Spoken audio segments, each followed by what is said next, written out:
Glória a Deus. Quantos concordam que a Ele seja a glória? Então levante as suas mãos e glorifique o Senhor. Feche os seus olhos e vamos glorificar a Deus. Comece a glorificar o Senhor. Você cantou a Ele a glória, então dê glórias para Ele. Você que ainda não cantou, dê glórias a Deus.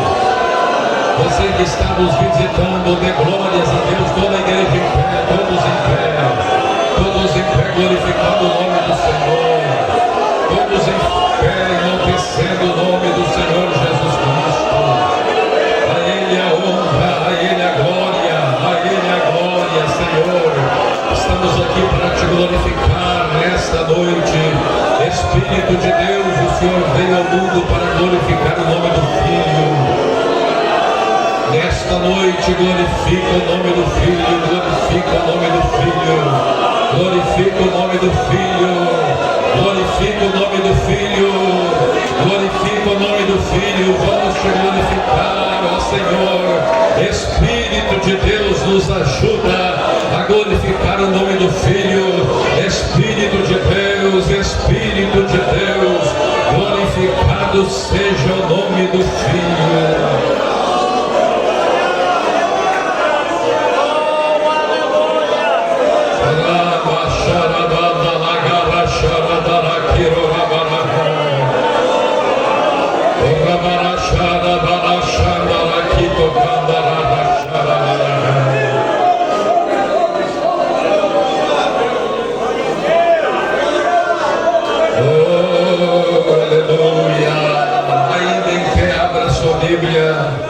No livro de Jonas, no capítulo 1.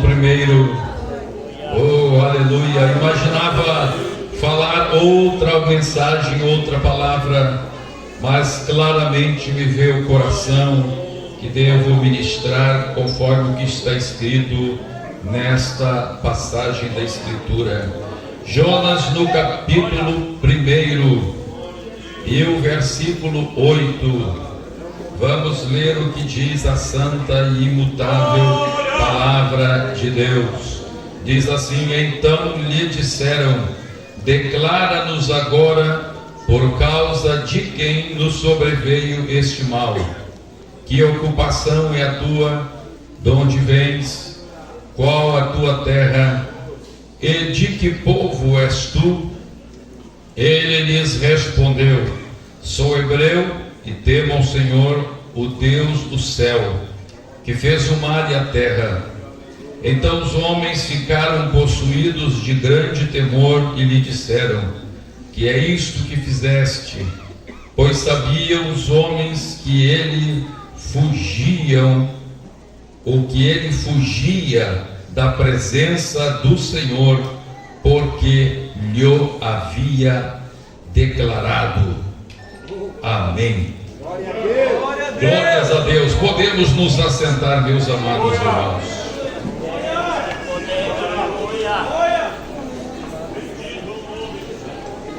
A todos aqueles que nos visitam e que, quem sabe, não conhecem as histórias bíblicas, rapidamente eu quero vos situar para que possam entender esta mensagem.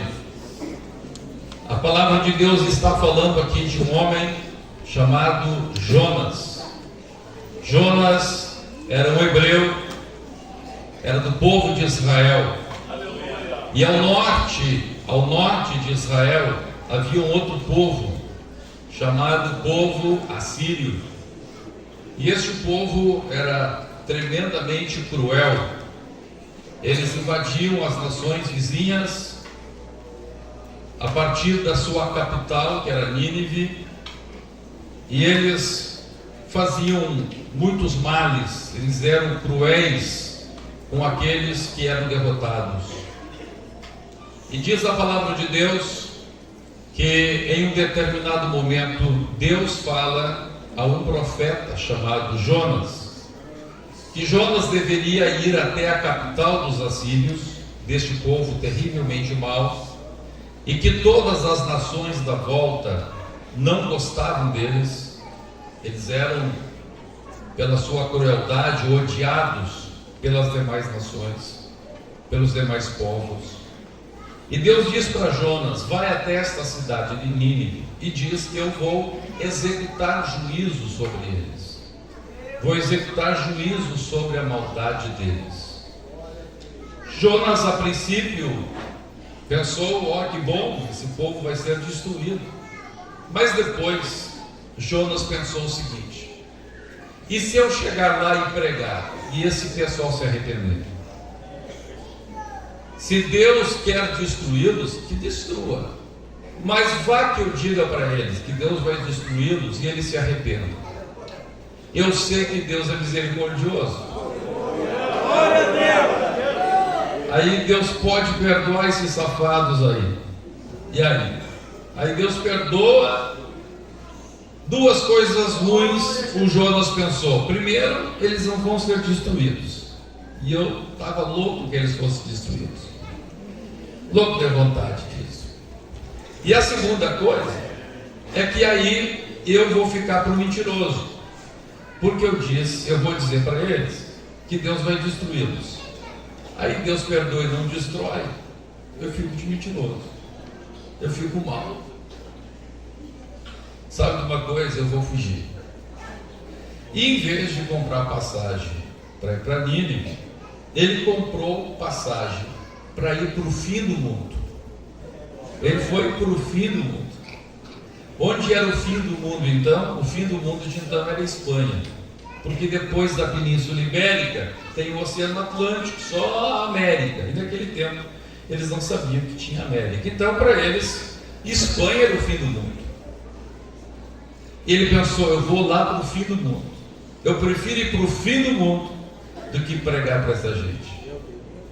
E aí, quando ele estava nesse navio, uma grande tempestade aparece no meio do mar, e o navio parece que vai a naufrágio, e os marinheiros então tiram sorte para ver quem que era o culpado daquela, com quem que os deuses estavam tristes, estavam indignados.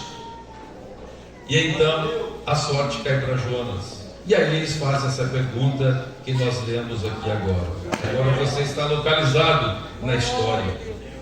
Então diz a palavra de Deus: aqueles homens perguntaram para Jonas, vou ler de novo, aí você vai entender: declara-nos agora por causa de quem nos sobreveio este mal. Que ocupação é a tua? De onde vens? Qual a tua terra? E de que povo és tu? E ele lhes respondeu: sou hebreu e temo ao Senhor, o Deus do céu, que fez o mar e a terra. Então os homens ficaram possuídos de grande temor e lhe disseram: que é isto que fizeste? Pois sabiam os homens que ele fugia da presença do Senhor, porque lhe o havia declarado. Meus amados, a palavra de Deus, ela é inspirada por Deus, e por isso você vai ver em muitas passagens bíblicas que há detalhes que aparentemente não deveriam estar ali. Aparentemente aquele detalhe não tinha importância na história. Parece que, por que colocar esse detalhe aqui? Então, nesta história bíblica, há esse detalhe aqui. Há um detalhe dizendo o que os homens perguntaram para Jonas. Isto aparentemente, para o fundo histórico, para o plano histórico deste livro, não teria razão. Mas nós vamos entender que toda palavra é útil. E ela é apta para corrigir, para exortar e para redarguir. Então, esses detalhes que existem na Bíblia, que aparentemente não tem razão de estarem ali, é uma das provas de que a Bíblia Sagrada não é somente um livro de história, porque se alguém fosse inventar uma história, não colocaria esse detalhe aqui. Esse detalhe aparentemente não teria importância. Mas como a Bíblia Sagrada é inspirada por Deus, o Espírito Santo sabe porque ele põe esses detalhes na sua palavra. E nesses detalhes está uma revelação, e nesses detalhes estão revelações que somente podem ser discernidas por quem tem o Espírito Santo. Quem não tem o Espírito Santo passa batido por esses detalhes, porque foi o Espírito Santo que mandou o escritor colocar ali. Mas quando alguém está debaixo da revelação, da orientação e da unção do Espírito Santo, quando ele chega no detalhe, o mesmo Espírito que inspirou que o escritor escrevesse o detalhe, porque ali tinha uma revelação, ali vem a revelação para mim e para a sua.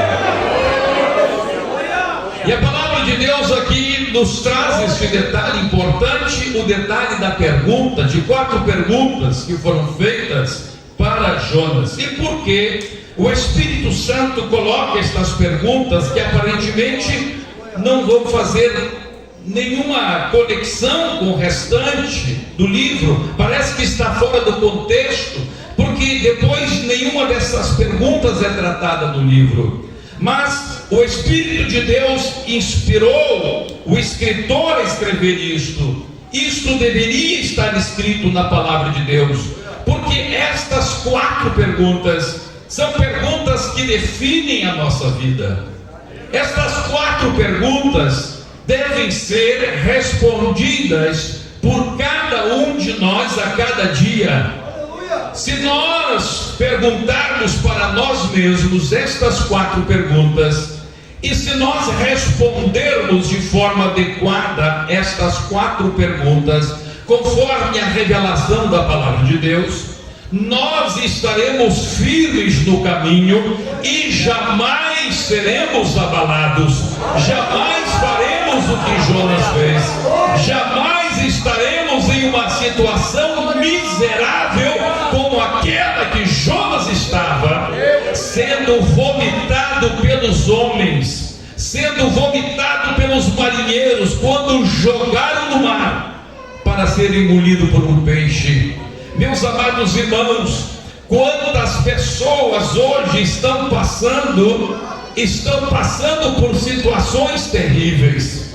O irmão Ulisses falou que isto vai passar, esta luta vai passar. Meu irmão, é verdade, esta luta que você está passando vai passar, mas para uns ela vai passar porque pode vir outra pior. Dá glória a Deus aí, irmão. A tua luta vai passar porque vem outra pior. Jonas estava numa luta terrível. Jonas estava na luta da tempestade. Jonas estava num barco que estava prestes a naufragar. E aí ele ouviu alguém cantando para ele: "Ô meu irmão, essa luta vai passar." E aí a luta ia passar, ele ia para a barriga do peixe.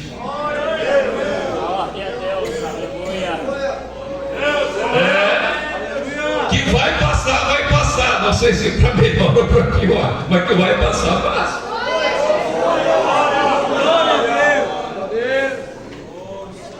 E por que isso? Porque você não está respondendo estas 4 perguntas de forma adequada. Porque as perguntas que você responde, conforme realmente a resposta exige, na maneira como você está vivendo, te empurra para que essa luta passe e te prepara que vem outra pior na frente. A palavra de Deus aqui nos fala a respeito destas 4 perguntas. E a primeira pergunta que nós queremos examinar foi a primeira pergunta que Jonas respondeu. É a pergunta: de onde vens? Eu e você, nós temos que saber, a primeira coisa é de onde nós viemos. Para saber o que nós devemos fazer, para sabermos como devemos ser, para sabermos o que devemos realizar, para saber qual deve ser o nosso comportamento, para saber qual deve ser o nosso plano, ou quais devem ser os nossos sonhos e desejos, nós temos que, em primeiro lugar, saber de onde nós viemos. De onde você veio? Essa é a primeira pergunta que você tem que fazer. Vamos perguntar de onde eu vim? 1, 2, 3.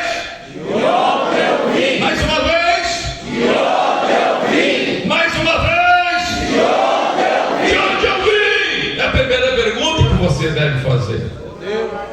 E a primeira pergunta que você deve responder: cada vez que você se levantar de manhã, se você quiser ter um dia bom, um dia frutífero, um dia abençoado na presença de Deus, a primeira coisa que você deve fazer é isto: perguntar para você mesmo e responder: de onde eu vim? Aí você diz assim: pastor, eu vim do meu pai e da minha mãe. Tudo bem, mas antes do teu pai e da tua mãe? Bom, eu vim então do vô e da avó. Mas antes do vô e da avó, eu vim do tataravô e da tataravó. Mas antes do tataravô e da tataravó, aí já fica gago. Eu já vi do tataravô. E vai indo, até que você chega em Adão e Eva. Aí todos nós vamos dizer: nós viemos de Adão e Eva. Mas aí eu pergunto: mas e antes de Adão e Eva? De onde você veio? Bom, a mãe de Adão foi a terra. Então, bom, eu vim da terra. Mas e antes da terra?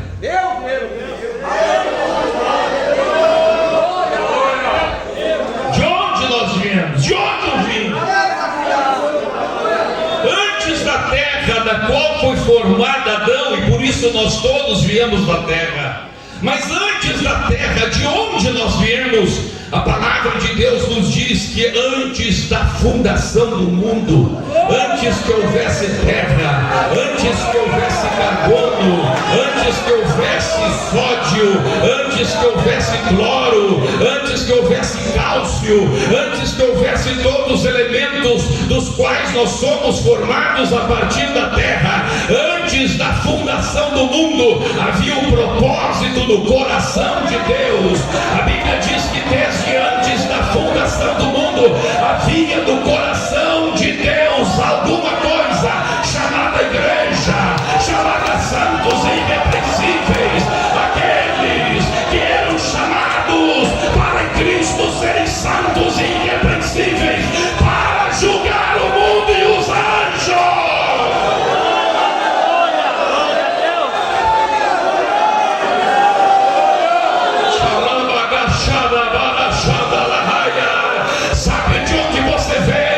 Sabe de onde eu vim? Sabe de onde os senhores vieram? Os senhores e eu, nós viemos de um propósito do coração de Deus. Nós viemos de um propósito do coração de Deus. Nós viemos de um propósito do coração de Deus para levantar o povo santo, o povo irrepreensível, chamado igreja do Deus vivo, para julgar o mundo e os anjos.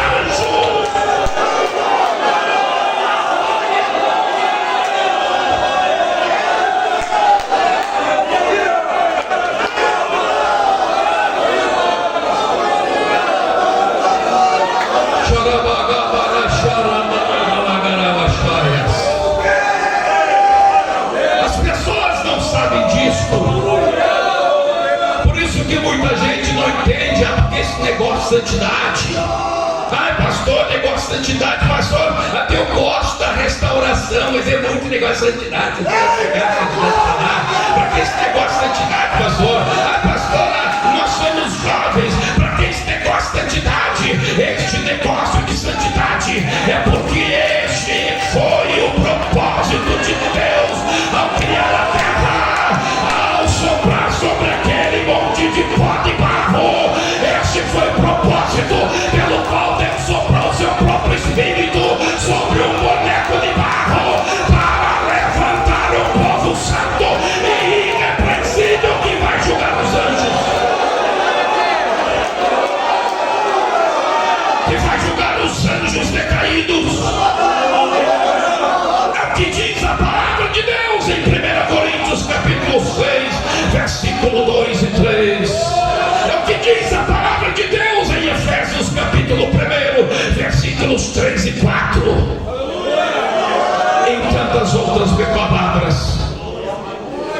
É por isso que você foi chamado para ser santo e irrepreensível, porque Deus quer levantar um povo que possa julgar os anjos. Deus quer levantar um povo que possa julgar o mundo, os pecadores. se você não for santo? E como você vai julgar esses demônios que tanto te perturbam, se você anda junto com eles, se você faz o que eles dizem para você fazer?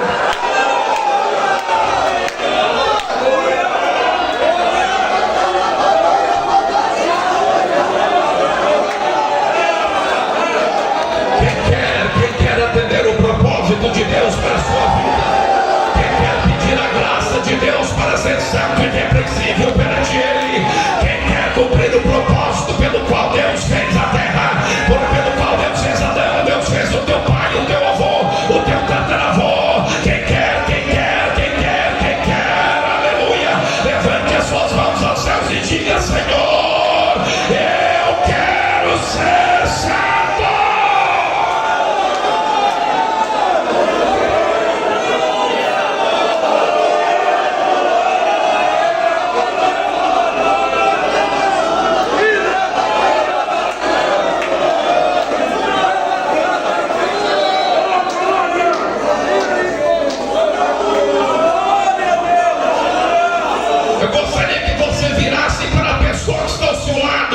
E dissesse para ela: por favor, pastor, anda, vem aqui, pastor, dirigir aqui.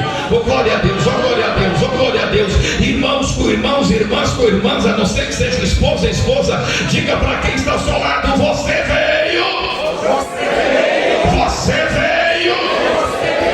de um propósito no coração de Deus.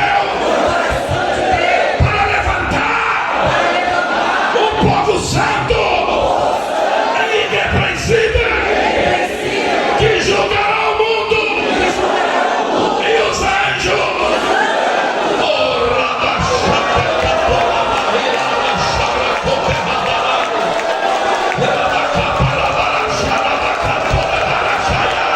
Isso da liberdade, o Espírito Santo pode glorificá-lo, pode exaltá-lo.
Essa pergunta que fizeram para Jonas: qual é a tua ocupação?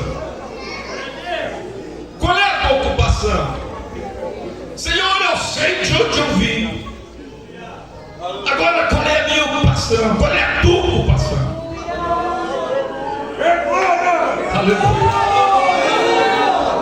Se você quer vencer, se você quer um plano de Deus para a sua vida, se você quer a boa, agradável e perfeita vontade de Deus para a sua vida, boa, agradável e perfeita, se você quer que realmente esta luta passe a luta para a vida vitória e não para vir uma luta pior, se você quer realmente entrar dentro de um projeto de Deus, o projeto ideal de Deus para a sua vida, se você quer realmente viver de vitória em vitória e não de derrota em derrota, se você quer dia a dia se aproximar do Senhor e não se apartar dele, se você quer que o seu dia seja como aurora, que o sol brilhe a cada dia mais até ser dia perfeito e não ser um crepúsculo que a cada dia as trevas cheguem mais e mais você peque e mais se torne mundano e condenável diante de Deus, se você quer que a sua vida seja uma vida com a bênção do Senhor que enriquece e não acrescenta dores,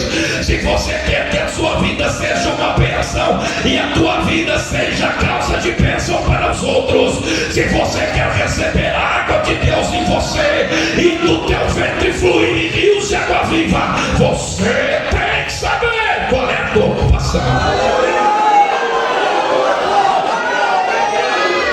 Você tem que ter a ocupação correta.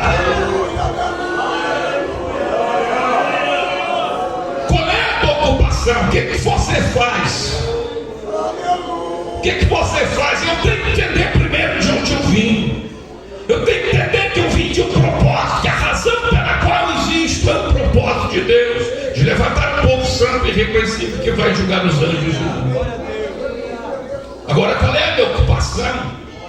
Dentro deste propósito de onde eu vim, meus amados irmãos, tive a oportunidade, há poucos dias, de estar pregando lá em Chicago. Irmão Natan estava lá também, e junto com a minha esposa nós fomos até a réplica da Arca de Noé.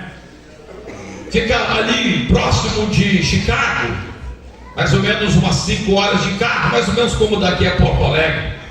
E aí fomos lá onde está a réplica, cientistas americanos que creem em Deus, para provar a possibilidade, que realmente há a possibilidade de se construir uma arca e nela abrigar as espécies troncos de toda a terra. Eles criaram então, recriaram a arca conforme diz a palavra.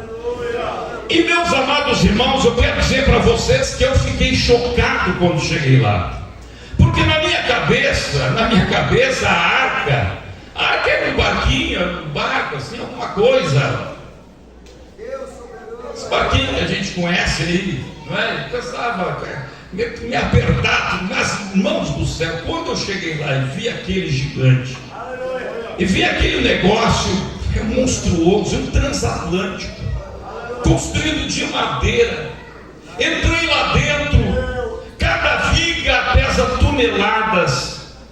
Eu fiquei pensando, meu Deus, quanta bobagem eu já preguei.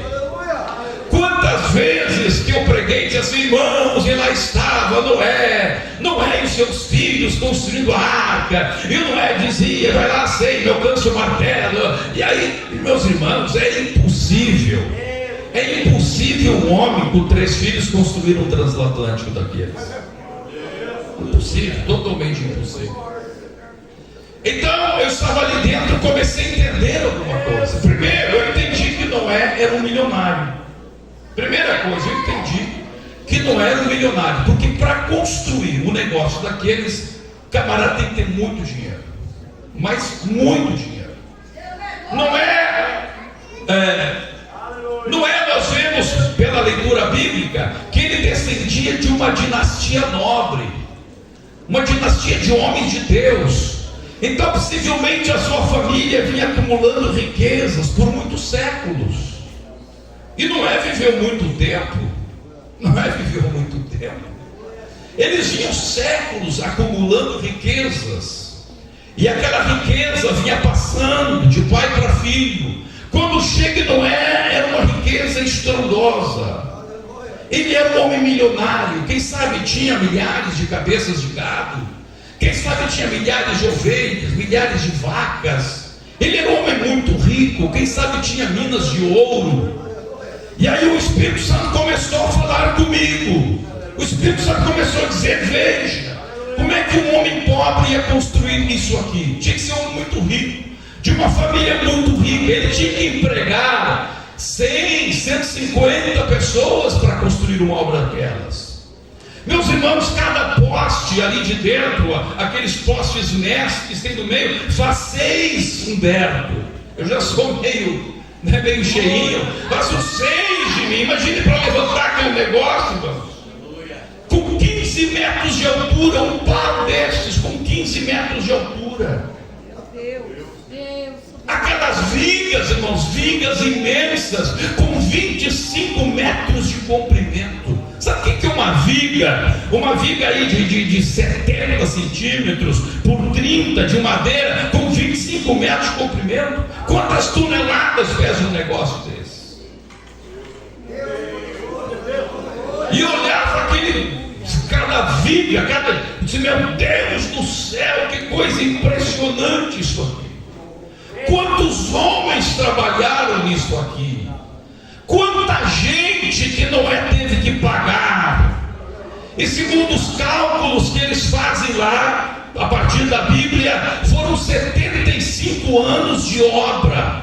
Já pensou, meus irmãos, uma obra durar 75 anos, pagando uma turma de gente durante 75 anos? O cara tem que ser rico, o camarada tem que ter dinheiro. Aquela família tinha muitos bens. Oh, aleluia! E o Espírito Santo ia mostrando isso. E aí o Espírito Santo começou a mostrar, e o Espírito Santo começou a dizer outra coisa para mim. O Espírito de Deus começou a dizer assim para mim: olha, Humberto, olha esse negócio aqui, olha a fortuna que esse homem gastou para construir isso. Olha o dinheiro que estava indo. O dinheiro dele estava indo, matava boi, vendia boi, pegava ouro, trocava por madeira, trocava a ovelha, vendia ovelha. Eram rebanhos de ovelhas sendo vendidos, eram rebanhos de vacas sendo vendidos, eram quilos e quilos de ouro vendidos, e tudo ele botava na arca. Oh, glória a Deus! E quem sabe os amigos dele diziam assim: rapaz, tu tá louco, tu vai ficar pobre. Olha só a fortuna que tu tinhas 10 anos atrás, olha que tu tens agora. E Noé dizia assim: olha, não me interessa, eu tenho uma tarefa. Glória a Deus.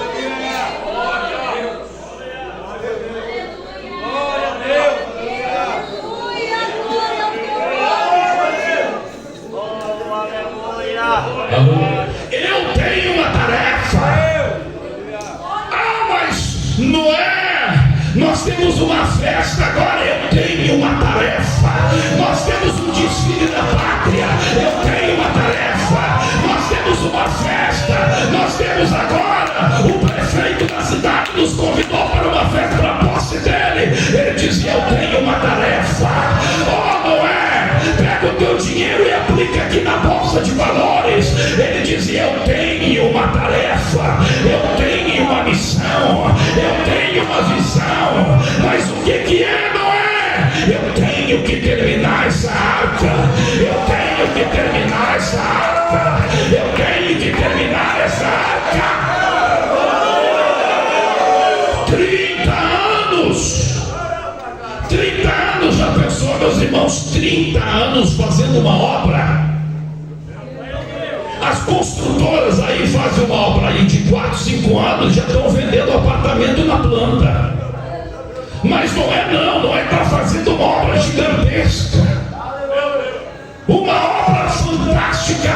Naquele tempo não tinha guindaste, naquele tempo não tinha motor a gasolina, motor a nada. Naquele tempo não tinha guincho, naquele tempo não tinha serra elétrica, era tudo do serrote. Você já pensou, meu irmão, desdobrar uma viga de 25 metros?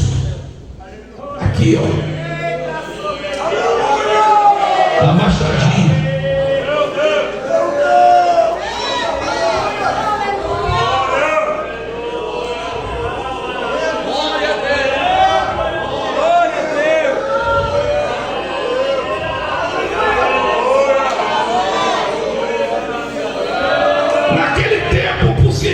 Gente, eles nem dominavam o ferro ainda.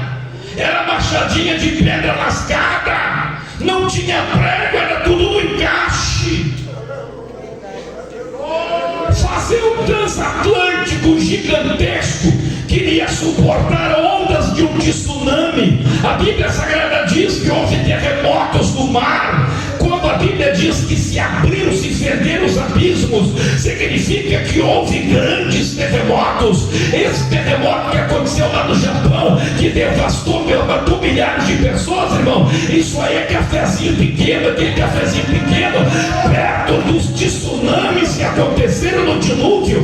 A Bíblia Sagrada diz que toda a crosta terrestre, os terremotos abriram o fundo do mar. Eram ondas de 50, de 100 metros de altura.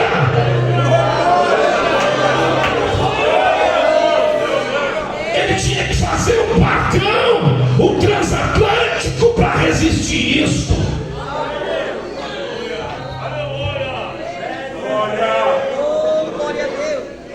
Aleluia. Aleluia.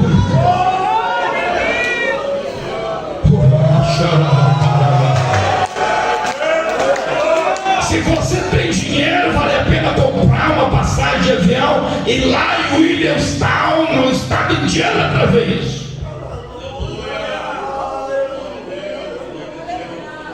E se não tem dinheiro, vale a pena fazer uma prestação. Você vai voltar mais frente.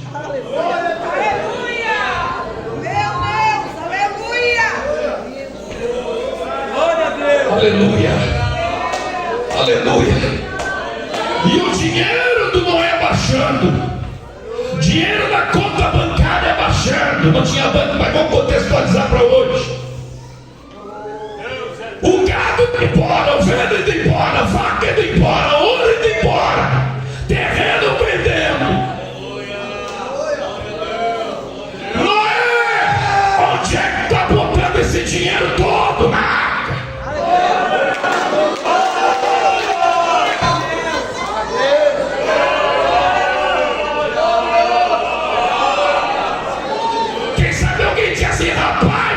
Mentindo pra gente, tu tem mulher na rua e tá botando nas mulheres. Não, tô botando na água. Glória a Deus.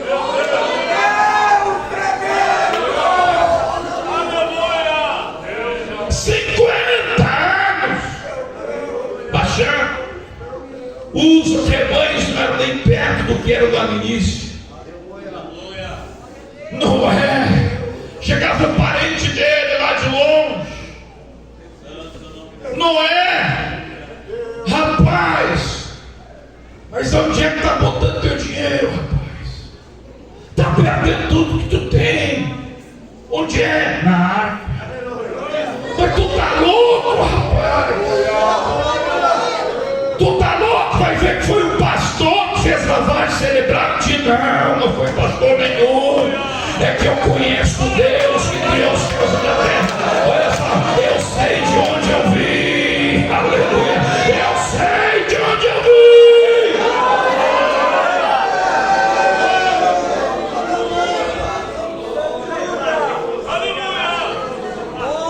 Aleluia.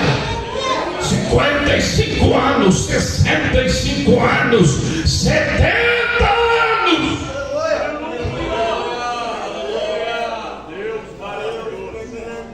75 anos. Noé, chega o mesmo parente. Noé, como é que está tua vida financeira? Está bem. Está bem, Noé, e a tua vida econômica está ótima. Mas rapaz, quando chegava na tua casa aqui, você era gado que não acabava mais. Agora eu estou vendo nem barulho de vaca. Onde é que está aquele monte de vaca? Está tudo lá. Tudo lá.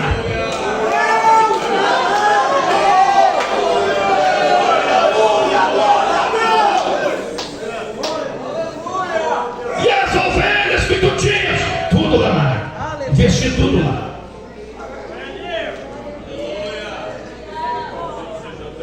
Não é? Até onde vai a tua fazenda? A minha fazenda vai até ali, naquele eucalipto ali da esquina ali. Mas não é antigamente a gente olhava e não encontrava o fim da tua serra. Pois é, está tudo ali na arca.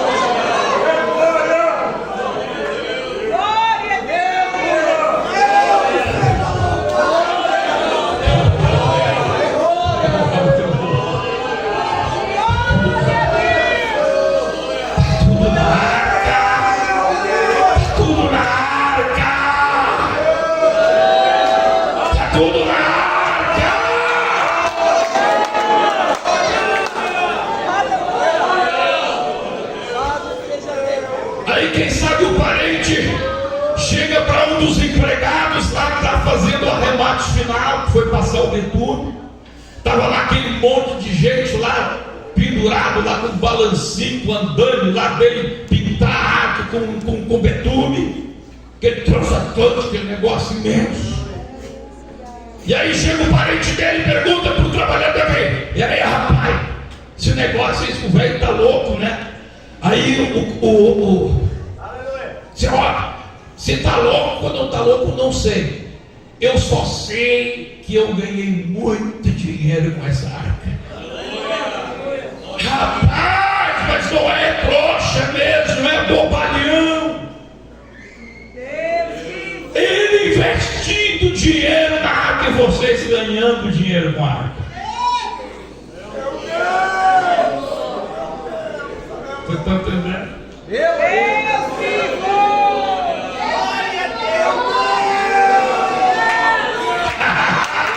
Nosso bolso está cheio. A gente até ajuda, não é pregar sobre o dilúvio, mas é só para ganhar dinheiro, é só para incentivar ele a continuar construindo a arca. Porque enquanto ele estiver construindo a arca, nós estamos enchendo o bolso de dinheiro. Mas o nosso reino, o nosso negócio é aqui a terra mesmo. Nosso negócio é só ganhar dinheiro com a arca.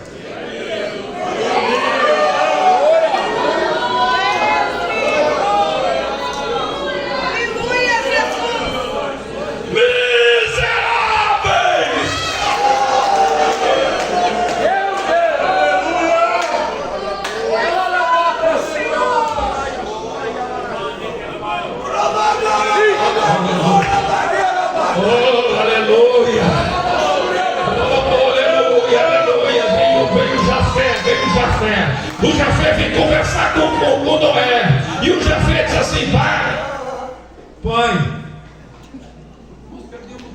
nós perdemos tudo. Pai, você gastou tudo nesta arca, meu filho. Eu vou te contar um segredo aqui.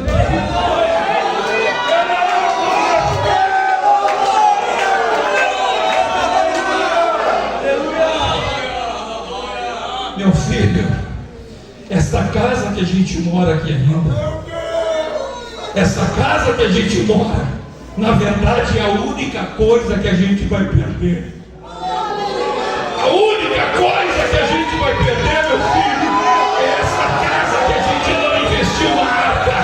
Mas a única coisa que vai nos sobrar é a arca, porque tudo aqui vai terminar. O que vai sobrar é a arca.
o Espírito de Deus vem perfumar a igreja, porque a água do mundo não se dá bem com óleo. Você não consegue misturar água com óleo. Esta água suja do mundo, esta água suja do pecado não pode entrar na igreja que tem óleo, a igreja que tem Espírito, a igreja santa.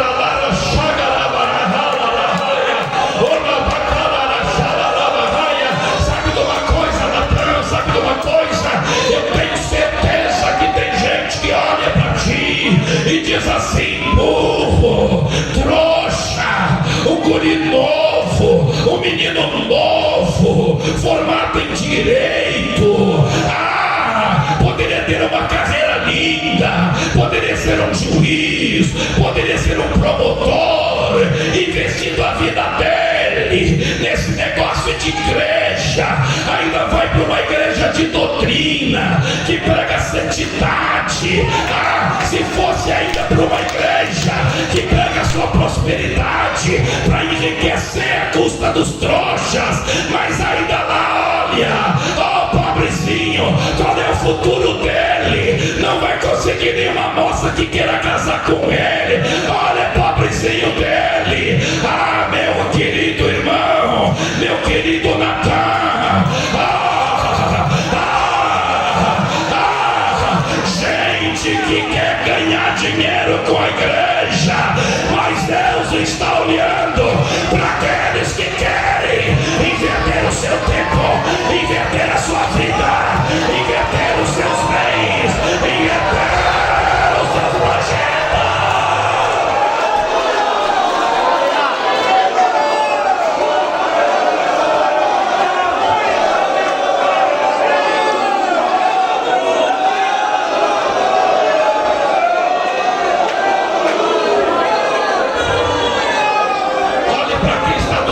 Por favor, olhe, Natan, vem cá, pastor Natan, desculpe.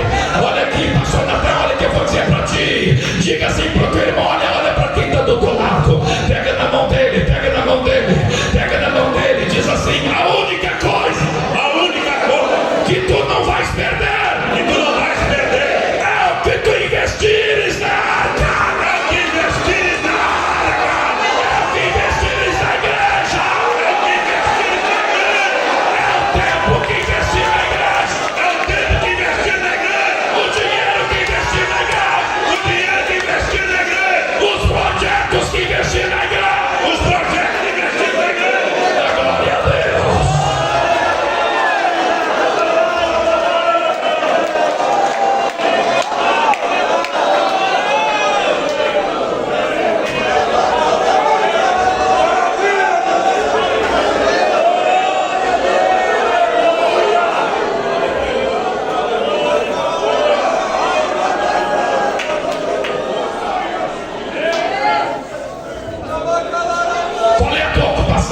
Construir a igreja. Qual é a tua ocupação? Construir a igreja. Qual é a tua ocupação? Construir a igreja. Qual é a tua ocupação?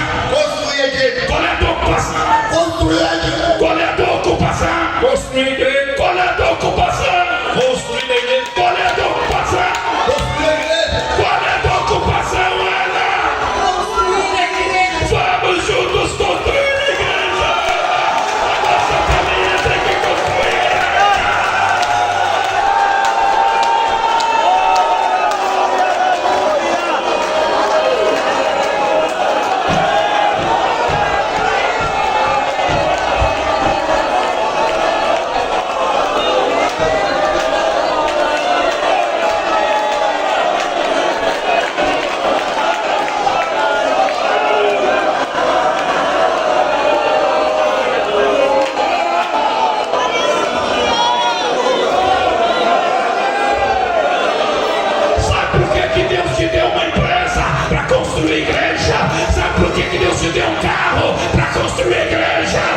Sabe por que você está cursando a faculdade? Para ajudar a construir a igreja.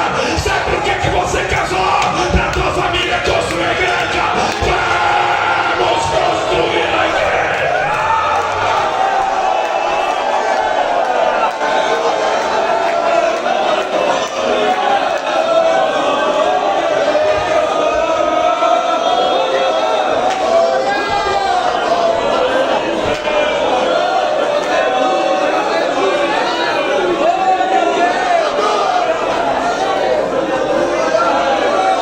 Quem quer construir a igreja? Quem quer construir a igreja? Quem quer dizer, Senhor, eis-me aqui, estou para construir a igreja? Você pode levantar as duas mãos aos céus e gritar: Deus, eis-me aqui para construir a igreja.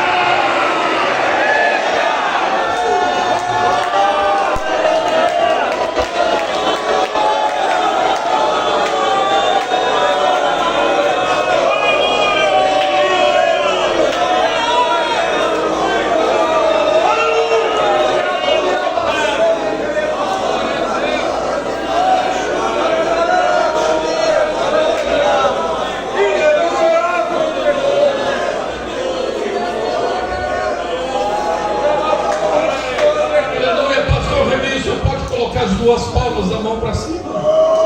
Deus está dizendo para o senhor, Deus está dizendo para mim, Deus está dizendo para cada um de nós: olha as ferramentas que eu tenho colocado no tua mão. Olha as ferramentas, recursos, dinheiro, capacidades, habilidades, família, carro. Eu estou dizendo, eu coloquei na tua mão para construir esta área. O que tu está fazendo com isso? Qual é a tua ocupação?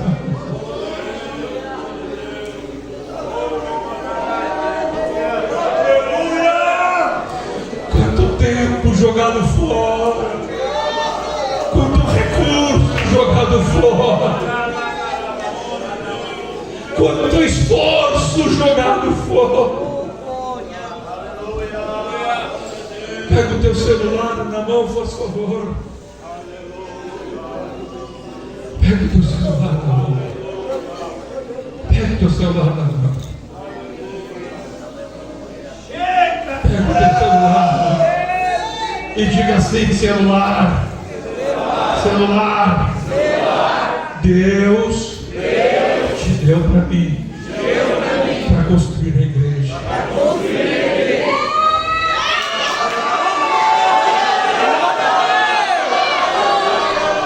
Mas quantos estão usando o celular para destruir a igreja?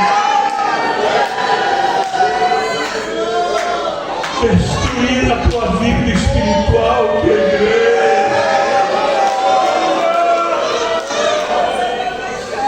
Se você for olhar no teu histórico do que você acessa no teu celular, o que você está fazendo com esse aparelho, você está construindo ou destruindo a igreja, construindo ou destruindo a tua vida espiritual, construindo e te levando para o céu, ou jogando a tua vida no inferno.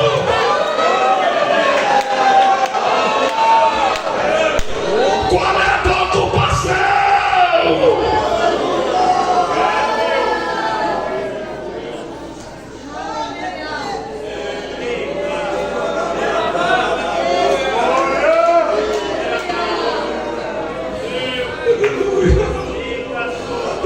Está dizendo para mim, cada vez que eu me olhar no espelho, quando me acordar pela manhã, meu querido Natan, eu tenho que dizer para mim no espelho: Humberto, hoje está começando mais um dia. Tu sabes de onde tu vieste e tu sabes qual é a tua ocupação. Tu vieste do coração de Deus, de um propósito para edificar o povo santo e irrepreensível, e tu tens na tua mão a missão de construir a igreja.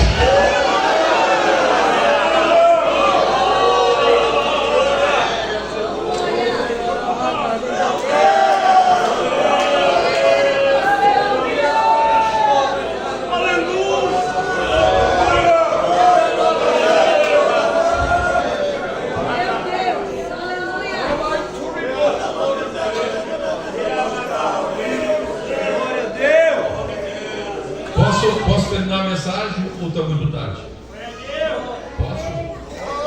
Posso terminar a mensagem? Terceira pergunta: qual é a tua terra? Qual é a tua terra?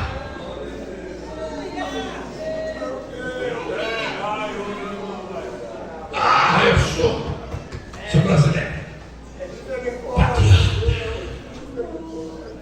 apaixonado pelo Brasil. Meu irmão querido, você está brasileiro. Nacionalidade É uma coisa que a gente está. Porque a gente pode trocar de nacionalidade. Ou pode ter duas.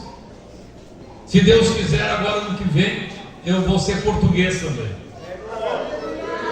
Eu vou ser brasileiro. Tem irmãos aqui que são italianos também. Alguém já conseguiu cidadania italiana aqui? Essa região tem uns quantos? Olha, já tem uma levantada. Então você está brasileiro. Está italiano. Eu estou brasileiro. Vou estar daqui uns dias português também.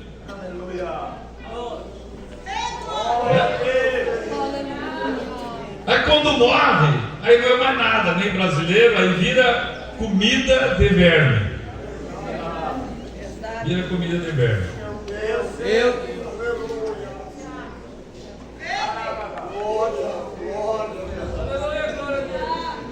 Aleluia.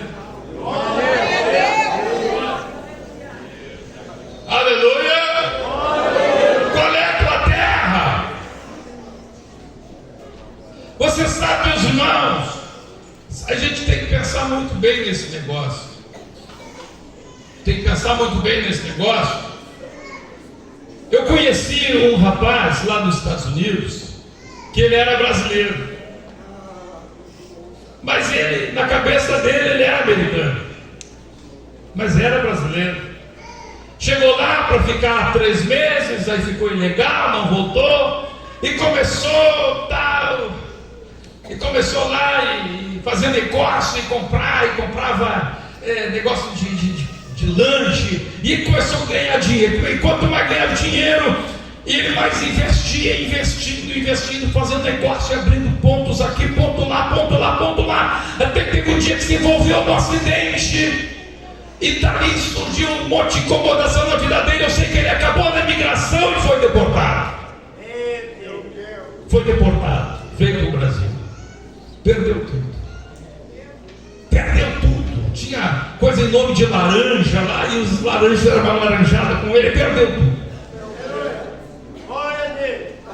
Trabalhou.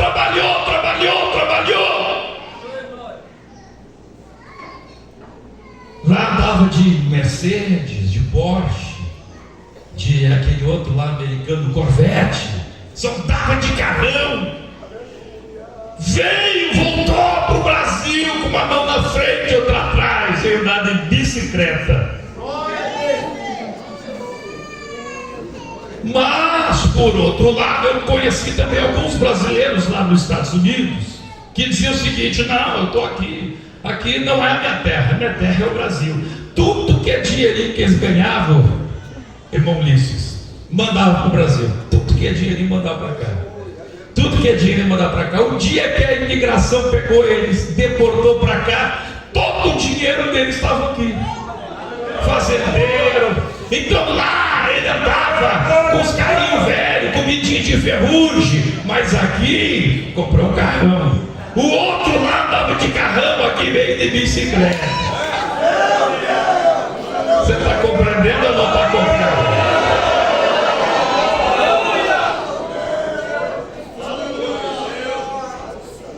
Quanta gente, meu irmão, não se dá conta disso. Qual é a nossa meus irmãos, onde está a nossa terra? Olha o que diz a palavra de Deus em Filipenses, no capítulo 3 e no versículo 17: irmãos, sede imitadores meus, e observai os que andam segundo o modelo que tem de nós, pois muitos andam entre nós, dos quais repetidas vezes eu vos dizia, e agora vos digo até chorando, que são inimigos da cruz de Cristo. O destino deles é a perdição, o Deus deles é o ventre, a glória deles está na sua infâmia, visto que só se preocupam com as coisas daqui. Olha só se preocupam com as coisas daqui, só se preocupam com as coisas daqui. Verso 20: mas a nossa pátria está nos céus, de onde também aguardamos o Salvador, o Senhor Jesus Cristo. Ora vem, Senhor Jesus.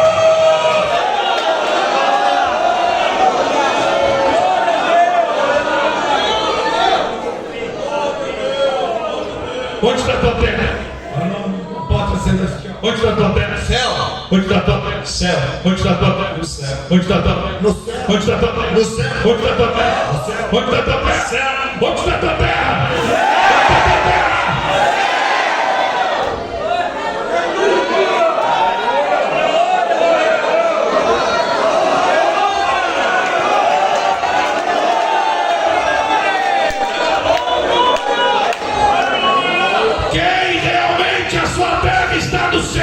E não vive só se preocupando com as coisas terrenas. Quantos realmente a sua terra está no céu? Pode levantar a mão para a glória a Deus.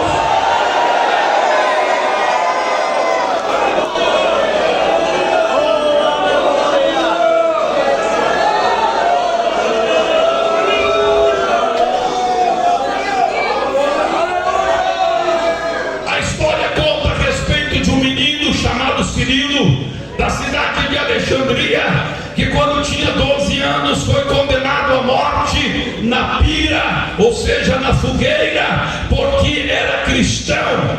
E aquele que iria executar a sentença era amigo do pai do Cirilo, porque o pai do Cirilo era juiz na cidade de Alexandria. E o pai dele não era cristão, mas o Cirilo tinha se convertido com 12 anos de idade, estava agora condenado para ser morto na fogueira. E quando o Cirilo estava ali ao pé da fogueira, aquele amigo do seu pai disse: Cirilo, por favor, tu és um menino, tu tens só 12 anos de idade, o teu pai é um juiz, tu tens um futuro maravilhoso. Ali estava o Cirilo, a imigração tinha pegado ele estava prestes a ser deportado da terra, ele estava prestes a ir para a sua terra. Sabe o que o Cirilo disse? O Cirilo disse o seguinte: ponham-me na fogueira e ateiem fogo de uma vez, pois quanto mais logo vocês me queimarem, mais logo eu vou chegar na minha terra.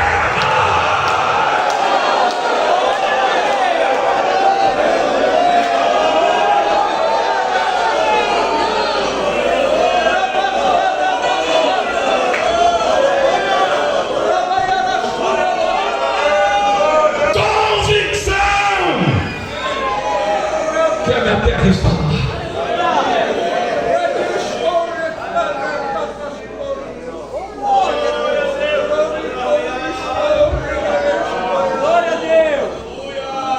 A última pergunta: qual é o teu povo?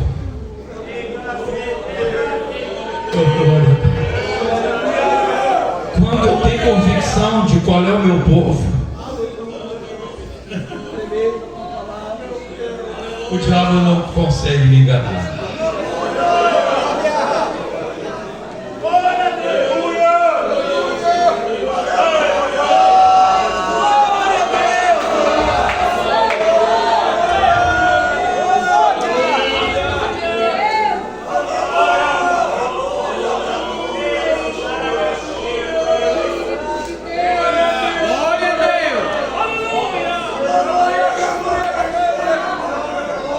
Quando eu tinha 21 anos de idade. Quando eu tinha 21 anos de idade, eu estava no escritório da advocacia, no qual trabalhava como advogado. Ganhava naquele tempo mais ou menos, meu salário era mais ou menos, naquele tempo o real valia um pouco mais. Eu ganhava por volta aí de $1.500 por mês, era o que eu ganhava ali naquele escritório. E chegou a secretária daquele escritório, uma senhora já com 50 anos, e ela chegou, sentou, me lembro, parece hoje, a mesa era uma mesa grande, ela sentou só com a perna esquerda assim em cima da mesa, e olhou para mim e disse assim: doutor Humberto, eu vejo que o senhor é esforçado, eu fico impressionada com o teu esforço, com a sua dedicação, mas ao mesmo tempo eu fico triste pensando no teu futuro. Tu não vai passar muito disso que você ganha. Por quê? Perguntei para ela. Ela disse assim: olha, eu vejo a tua vida, é escritório para casa, de casa para o escritório, ou do escritório para a igreja e da igreja para casa. Escritório, igreja, igreja para casa. E ela disse assim: e pelo aquilo que tu fala, tu vem falando de Jesus para mim, e tu fala das coisas que acontecem, onde tu prega, eu já vi que tu prega só para esse povinho pobre, esse povinho ignorante. Tu sai daqui e vai para as vilas, tu vai para as favelas. Bem assim ela falando. Tu acha que favelado vai conseguir dinheiro? Tu acha, olha só, olha a afronta do diabo. Tu acha que metido com esse povinho tu vai conseguir alguma coisa?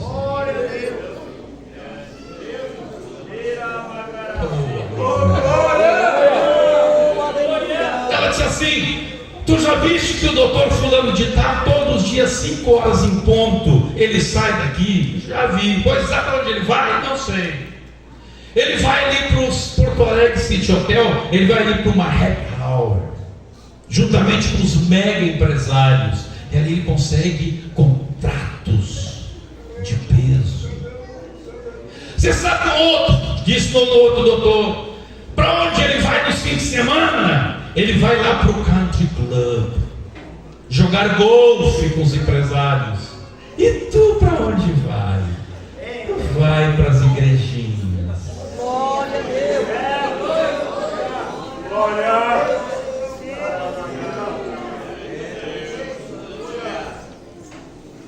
Ah, doutor Humberto, tu estás no meio do povo errado. Tu estás no meio do povo que não tem dinheiro.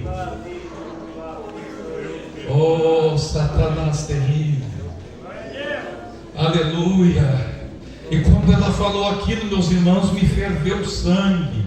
Vocês olham para mim assim, com essa cara de manso, né? Mas eu tenho que controlar, se crucificar. Mas naquele dia a carne velha se parecia. Não sei se foi carne ou se foi espírito, eu sei que fiquei bravo.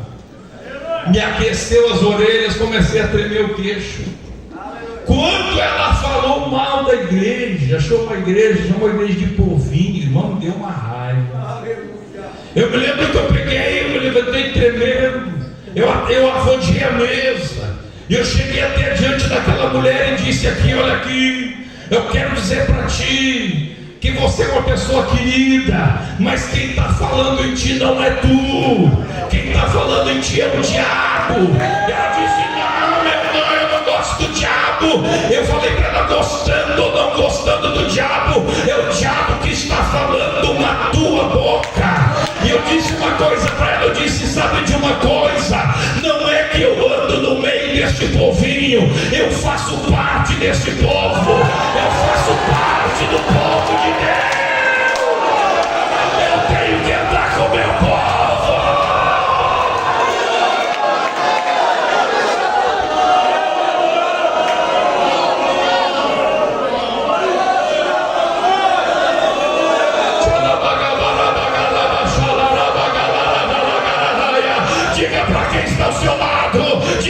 quem está ao seu lado, tenha coragem de se posicionar. Diga: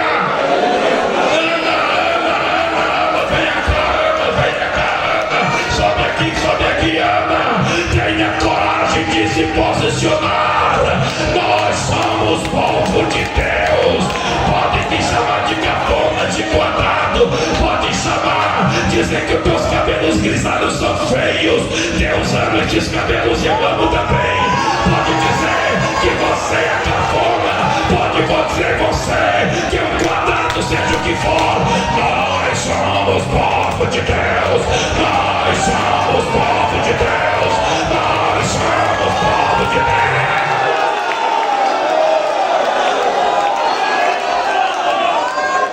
Nós temos que agradar a Deus, Ana. Jesus disse: de todos sereis odiados por causa do meu nome. O mundo odeia o povo de Deus. O mundo odeia o povo de Deus. As pessoas do mundo até pode não te odiar, mas o sistema mundano te odeia. O sistema mundano odeia a igreja. Se o sistema mundano pudesse destruir a igreja, destruía. Mas nós somos povo de Deus. Nós somos povo de Deus. Nós somos povo de Deus. Nós somos povo de Deus.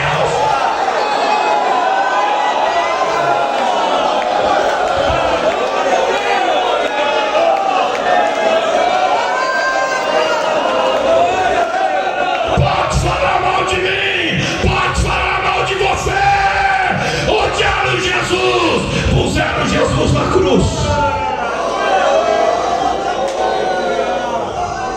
Você espera aplauso? Você está preocupada com o que o mundo diz? Ou você está preocupada com o que Deus diz a respeito de você?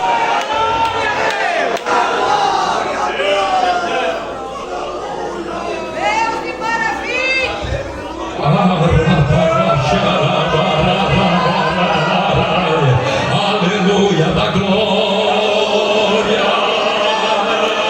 de glória, de glória.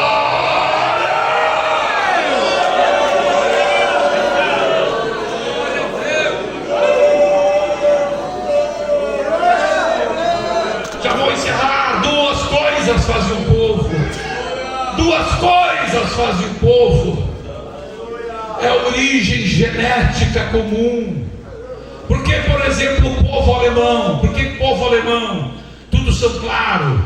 Porque lá tinha uma origem genética, veio vindo, veio se misturando, lá casando, lá o primo em terceiro grau, casa e vai, daqui a pouco, aquele povo, ele tem uma origem genética comum. Por que os japoneses, tudo com o olhinho puxado? Porque eles têm origem genética comum, todos eles vão ter aquele jeito do olhinho puxado, e assim por diante. E assim são os povos que se formaram ao longo da história do mundo, tinham uma origem genética comum. E a segunda coisa que forma o povo, que caracteriza o povo, é a cultura deste povo, é aquilo que o povo fala, é aquilo que o povo pensa, é aquilo que o povo usa, é o tipo de vestimenta do povo, é o tipo de comida que o povo come, é o tipo de diversão que o povo come. Então estas duas coisas juntas formam então um povo, caracterizam o povo. Aleluia, glórias ao nome do Senhor. Agora eu pergunto, como é que é o povo de Deus? A mesma coisa. Tem duas coisas que caracterizam o povo de Deus. Primeiro, é uma genética comum. Só pode fazer parte do povo de Deus quem nasceu de novo, quem tem o jeito do Espírito Santo no seu espírito. Não importa se é alemão, se é chinês, se é africano, ou não importa se é japonês, mas tem genética do Espírito, tem o Espírito Santo na vida, nasceu de novo.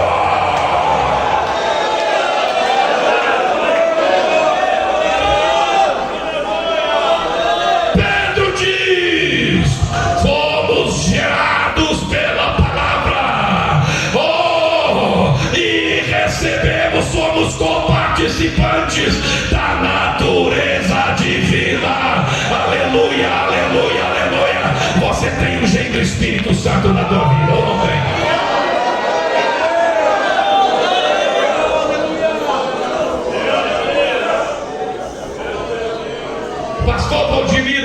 que o pastor aí de longas datas, e quando era guri, já acompanhava o pai que pastoreava a igreja. Pastor, vou lhe fazer uma pergunta. O senhor já se deu conta que tem gente na igreja que você fala, e a pessoa não obedece? Mas tem outros que você nem precisa falar. A pessoa aceitou Jesus ontem, ela chega na igreja mudada já, tirou coisa, Deus deixou jogo, e ninguém falou nada para ele. Você chama, como é que mudou? Até ontem tinha uma cultura, agora hoje já tem outra cultura. Oh, glória a Deus. Ontem chegou dando assim, boa noite. Num dia deu paz do Senhor. Aleluia. Glória a Deus. Veio no culto, a senhora lá vem de calça e tal, no outro dia ela já veio de saia. Quem falou para ela isso? Aquele homem era um beberrão, sem vergonha, safado. Aí no outro dia chega são cheirosinho. A mulher dele está uma alegria, porque antes ia para a cama azento, fedorento, chulepento, com bafo de onça. Agora o homem lá cheirosinho.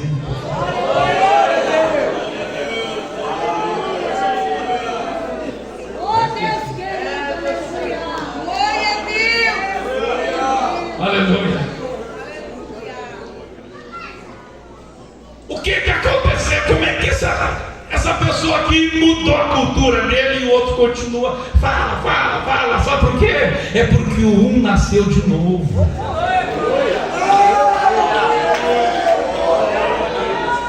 Tem gente que está na igreja, mas não quer nascer de novo.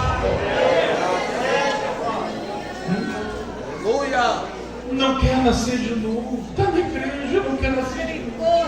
Mas pastor Roberto, como é que eu faço para nascer de novo?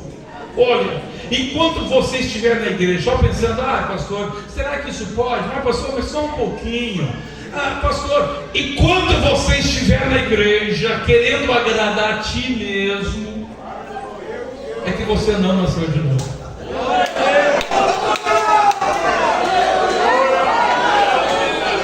É porque Deus ainda não é teu pai. Esse é o grande sinal. Meu Deus. Esse é a grande marca. Enquanto a gente está na igreja só para agradar a si, só para conseguir coisas de Deus, aí Deus é igual a qualquer outra entidade. A gente está olhando Deus como olha qualquer outro santo, qualquer outra entidade, qualquer outro espírito.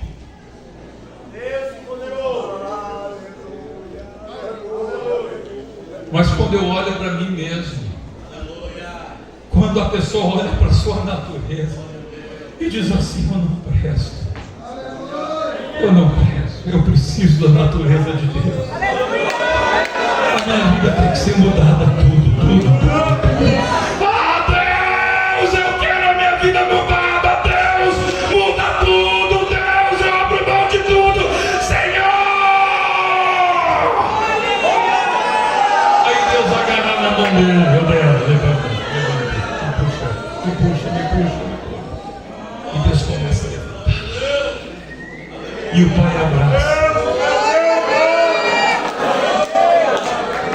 o Pai abraça.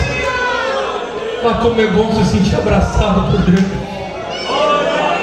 O Pai abraça. E eu começo a amar o Pai.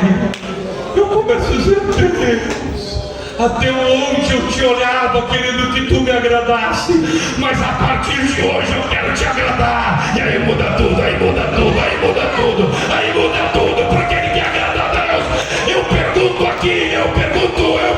para você, quantos realmente querem agradar a Deus?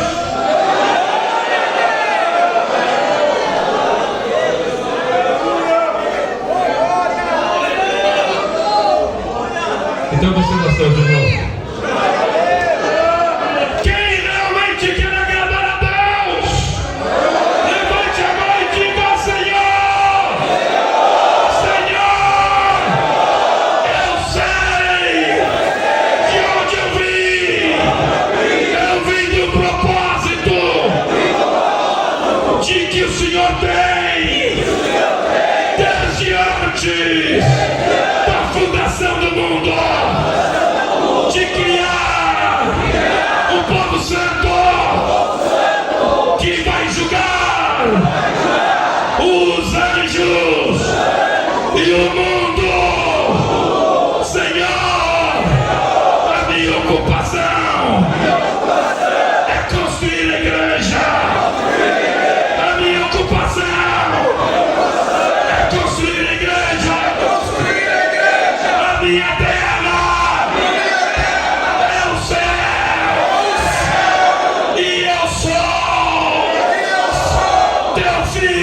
começando aqui pelos pastores, começando quem está pelo culto. Vamos levantar as suas mãos aos céus e adorar o Pai, e agradar o Pai, e glorificar o Pai. Adore e glorifique o Senhor, Ele está aqui.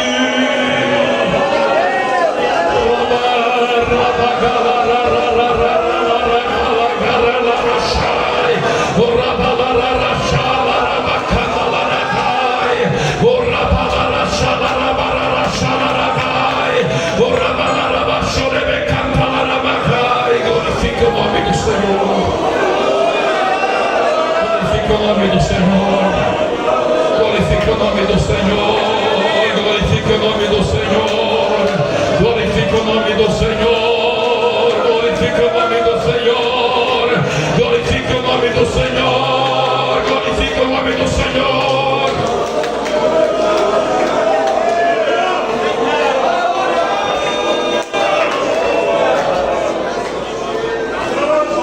Quantos querem dedicar a sua vida para construir a igreja? Quanto mais Deus te dá, quanto mais Deus te abençoa, mais tu diz: Senhor, eu quero construir a igreja. Não posso esquecer da minha tarefa, não posso esquecer da minha ocupação. Aleluia. Se você quer construir a igreja, receber unção, receber a cura divina, você vai ser curado aqui esta noite, não porque você merece, mas porque Deus quer te usar para construir a igreja, porque você precisa. Ele vai te curar do diabetes, porque você precisa jejuar para construir a igreja. É por isso que Ele vai te curar do diabetes, Ele vai te curar deste mal, porque Ele te precisa para construir a igreja. Ele vai te abençoar financeiramente, porque Ele precisa de ti para construir a igreja. Esta é a tua ocupação, esta é a tua ocupação. Esta noite Deus vai capacitar, Deus vai fazer milagres, Deus vai curar, Deus vai batizar com o Espírito Santo e Deus vai salvar. Para que você construa a igreja.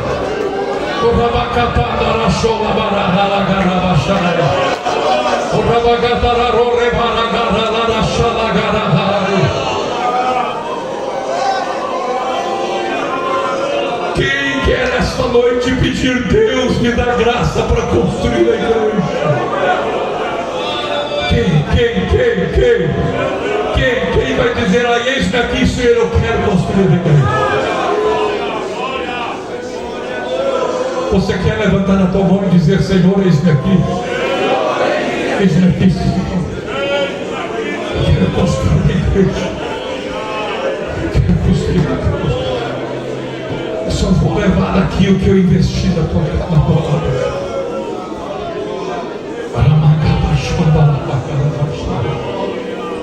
Oh, glória a Deus.